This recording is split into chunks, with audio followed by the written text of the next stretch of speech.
Arena do Grêmio. O tricolor encarando o fim de um ciclo. O reconstruir. O difícil recomeço. Um trabalho a longo prazo, sempre mantendo os pés no chão. Beira-Rio Esporte Clube Internacional parece não aprender com os erros. O eterno voar no vazio da ilusão. Investir o que não tem em nome do se suicidar. Apesar da insistente negativa dos modinhas, parcela da torcida gremista que acredita ser torcer a arte de criticar tudo e a todos. Apesar dos torcedores profissionais que ganhavam poupudas ajudas de administrações passadas para torcer de forma remunerada, regalia essa que foi tirada com a chegada de Kofi Bouzan. Apesar de todos que torcem contra o Grêmio, o tricolor teve em Renato, na era Renato, um período vencedor. Isso não há dúvidas. Nos tirou de 15 anos de jejum e nos deu títulos importantes que resgataram o respeito dos adversários pela camisa tricolor e o orgulho da torcida de ser gremista.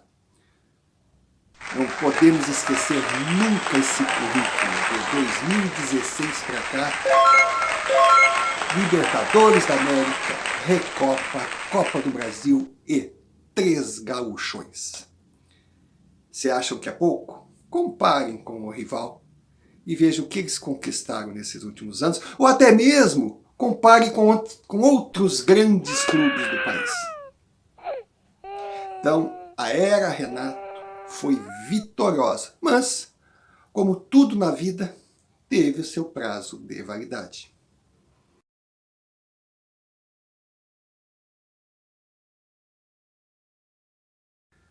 Mas vamos retroceder no tempo. Antes de Renato, tivemos Felipão e Roger.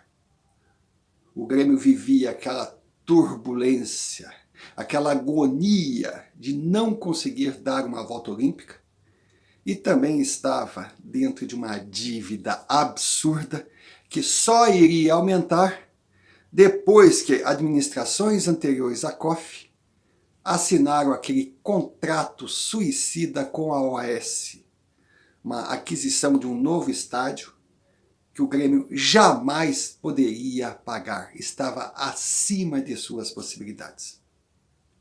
Mas dentro de campo, Felipão, com a sua experiência e pouco dinheiro para contratar, conseguiu resgatar o espírito copeiro da equipe. O Grêmio voltou a ter força, ser um time duro de bater, mas ainda não tinha o suficiente para ser uma equipe vencedora.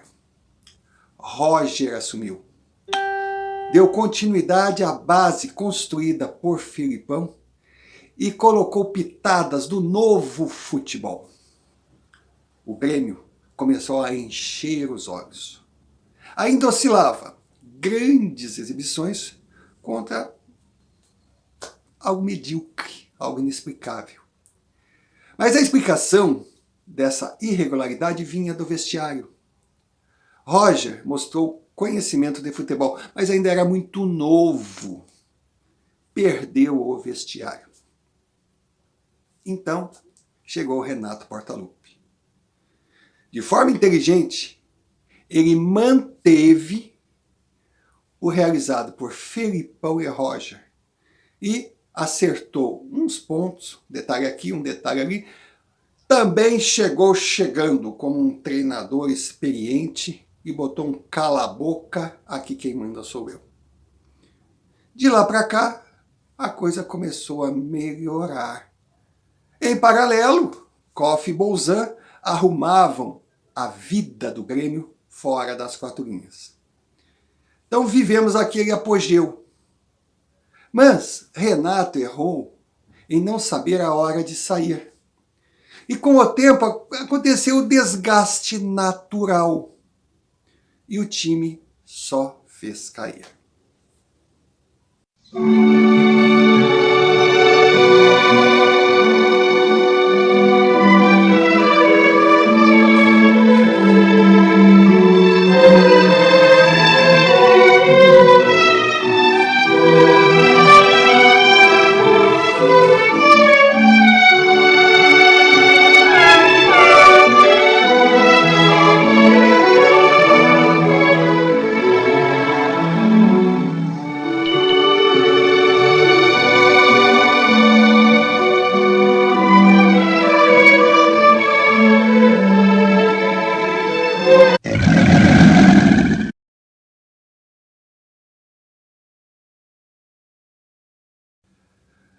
Renato saiu porque não tinha mais condições de permanecer. A insistência só iria queimar a sua imagem e destruir, macular tudo de bom que havia feito. E chegou Thiago Nunes, um treinador jovem, de uma carreira curta, que tem a cara do Grêmio, que conhece a base do Grêmio, pois já trabalhou nela de 2013 a 2014, e principalmente aprendeu muito com erros e acertos.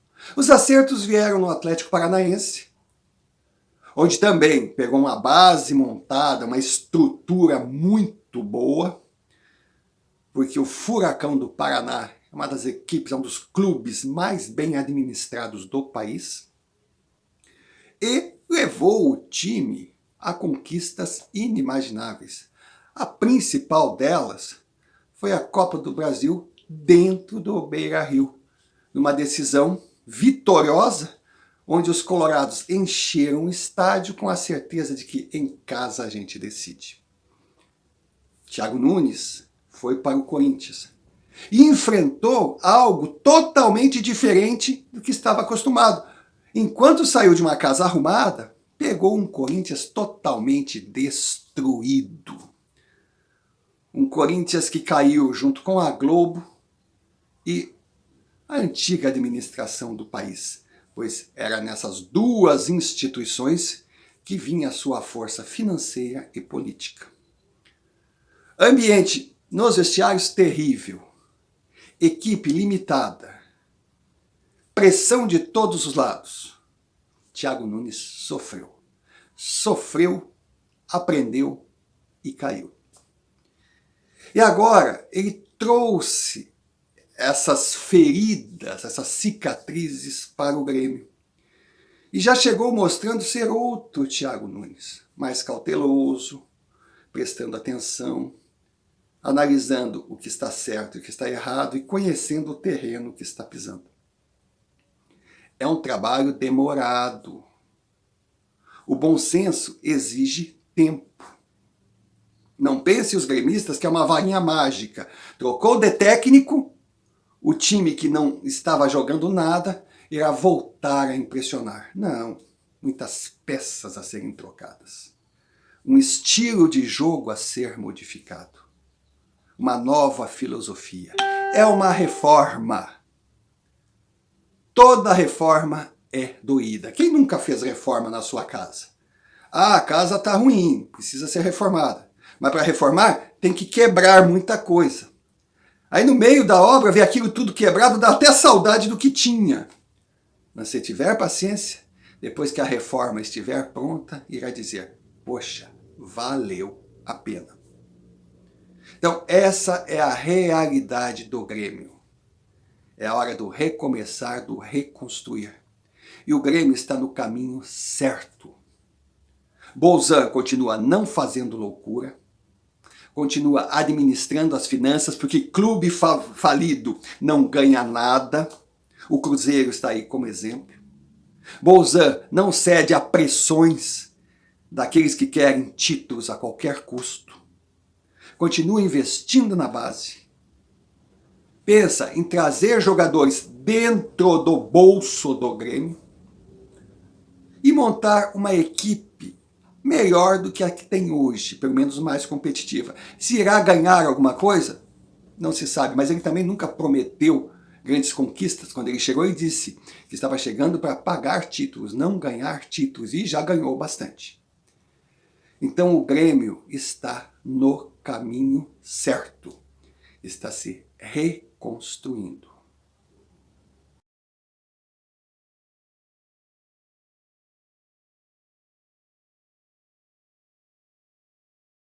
E o Internacional?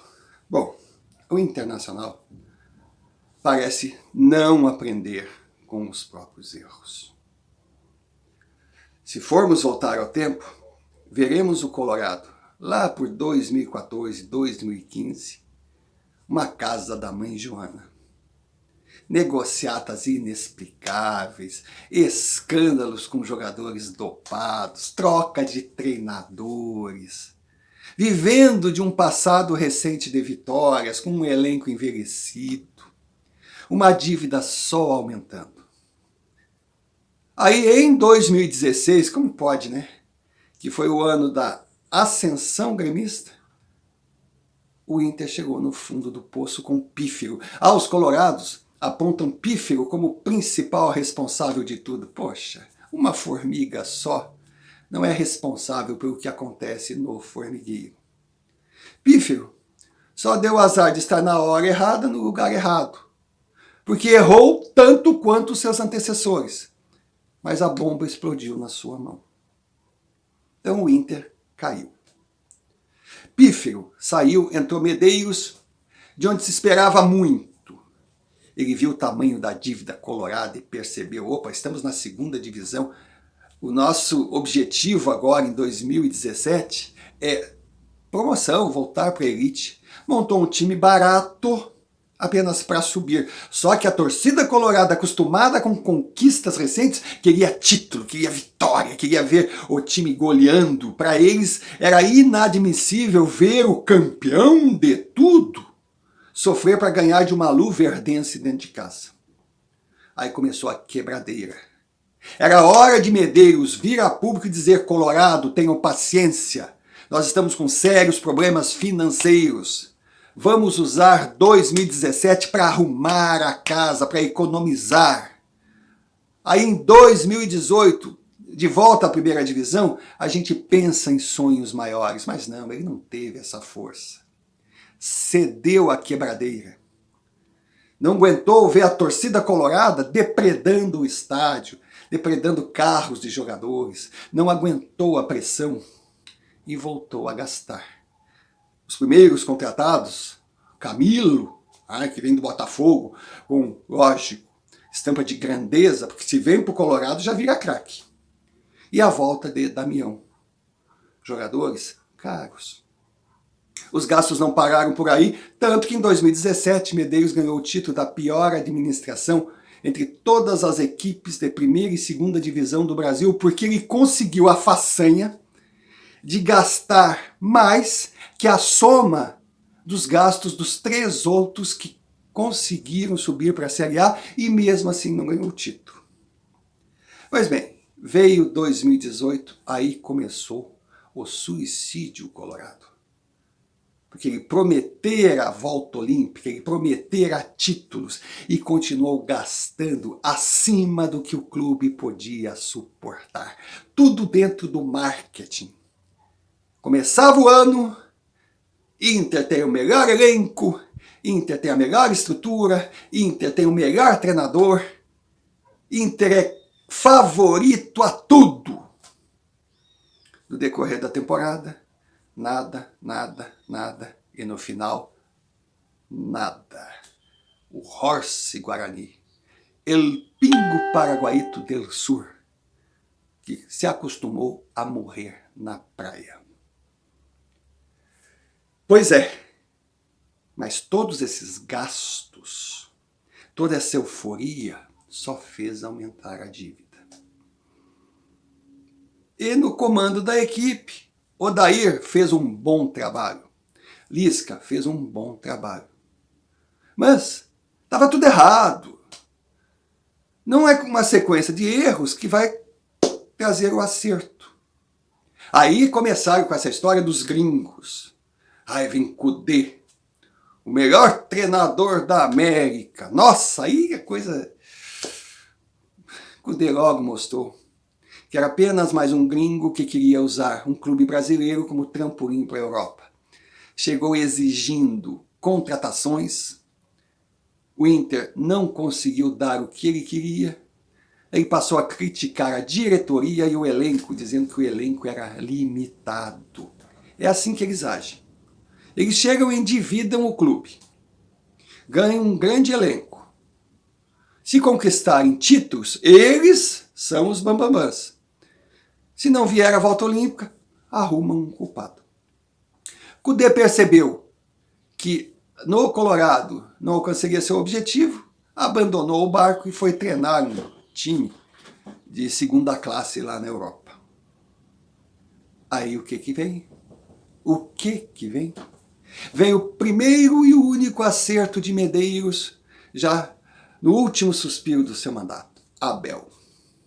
Abel chegou, viu a situação e percebeu que teria uma única chance: promover alguns moleques e usar o que o elenco tinha de melhor, a força, a garra, a vontade. Usar tudo o que um Patrick, um Edenilson, um Cuesta podia oferecer.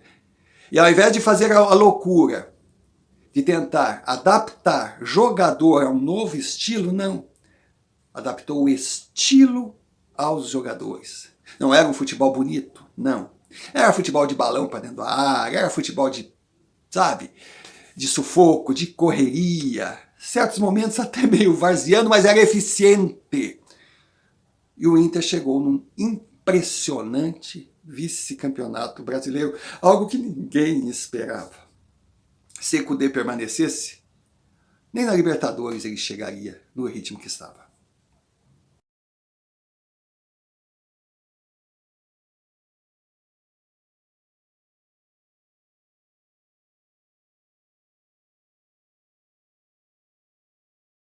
Aí chegou o Barcelos. O que Barcelos fez? Barcelos conseguiu, de cara, ser pior que o que Medeiros foi durante todo o seu mandato.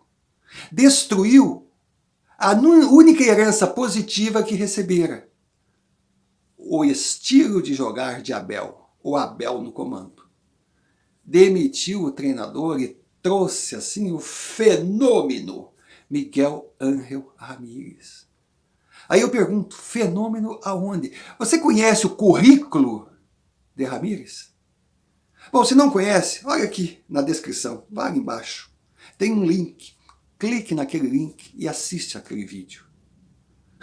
Ramírez. Ramírez começou a sua carreira em 2004. Ramírez é um piá. Hoje ele está com 36, 37 anos. Já estamos em 2021. Faça a conta de quantos anos tinha o grande Ramírez em 2004. Mas tudo bem, todo mundo tem que começar a sua carreira um dia. Mas durante toda a sua carreira, ele só comandou equipes de base em clubes pequenos. Las Palmas, Alavés, tal de Aspires, eu acho que é isso. Time tão desconhecido que a gente nem guarda o nome. Aí veio para o Independiente Del Valle para treinar a categoria de base. Aí, como estava dentro de uma estrutura muito bem montada do Independiente, que vem de anos, estrutura essa que também está no vídeo aí embaixo, clique o link para conhecer. Ele substituiu o treinador que havia saído. Aí 1 ano e pico no profissional, o time teve algumas conquistas. Foi isso que Ramírez fez durante toda a sua carreira. E aí, como o time venceu, ele ganhou quase que a paternidade de tudo de bom que o clube Independiente Del Valle construiu em anos de um projeto a longo prazo. E hoje, o Internacional tem um técnico imaturo, despreparado, que contrariando o que pensou o bem-sucedido Abel, acha que deve impor o seu sistema de jogo e adaptar os jogadores. Desculpa o exemplo grosseiro, mas é a mesma coisa que ele pensar que, devido à altura, o Galhardo deve jogar no gol e o Lomba jogar de centroavante. É mais ou menos isso que ele está fazendo. Está conseguindo alguns resultados, algumas goleadas em times de menor expressão, e mostrando na prática que, quando encontra adversários um pouquinho mais complicados, a exemplo do Grenal, que ele pegou um Grêmio destruído, ou na Bolívia, que ele pegou aquele time de nome complicado que eu não gosto nem de dizer para não enrolar a língua, ele mostrou não ter ainda o elenco na mão e nem a capacidade de, dentro de jogos complicados, partir para plano A, B ou C. O time ainda está no beabá. Em paralelo, está trazendo veteranos caros. A diretoria colorada continua mentindo para o torcedor. Nossa folha de pagamento é só 7 milhões de reais por mês. Primeiro, não é só, porque na atual situação financeira do clube, 7 milhões é muito dinheiro. E segundo, porque é uma inverdade, porque nesse valor eles não incluem direitos de imagem. Os custos do elenco do Internacional são muito maiores. E o Inter, que já tem uma dívida astronômica, já paga, pasmem, uma média de 13 milhões de euros por ano, só de taxas e juros, ainda está aumentando seus gastos. E se em 2020, no balanço final, apresentou um prejuízo de 67 milhões de reais, no atual 2021 vai chegar com um prejuízo bem maior. Não, mas se vencer Copa do Brasil, se vencer Libertadores, só de premiação paga tudo isso. Perfeito. Só que essa era a forma de pensar de Medeiros. Ou seja, ele fazia dívidas contando com o ovo lá dentro. Contando com conquistas ainda por vir. Só que elas não vieram. E pelo que o Internacional está mostrando dentro de campo, e considerando o treinador que eles contrataram, em 2021 o filme irá se repetir. Agora vai! Só que não. Nada, nada, nada, e no final, nada. Pocotó, pocotó, pocotó. Claro que a gente sabe. Os velhos ditados consagrados pela sabedoria popular. Futebol tem lógica que contraria a própria lógica. Futebol é resultado. Futebol pode acontecer de tudo, inclusive nada. Só o tempo mostra a verdade no futebol. Bababá, bababá, bababá. Perfeito. Pode ser que num passe de mágica vai saber o que a bola pensa. Que a bola é uma senhora extravagante, cheia de surpresas. De repente vem aquele milagre. O Internacional começa a se acertar a trancos e barrancos e, apesar de Ramírez, as vitórias vêm, o dinheiro entra.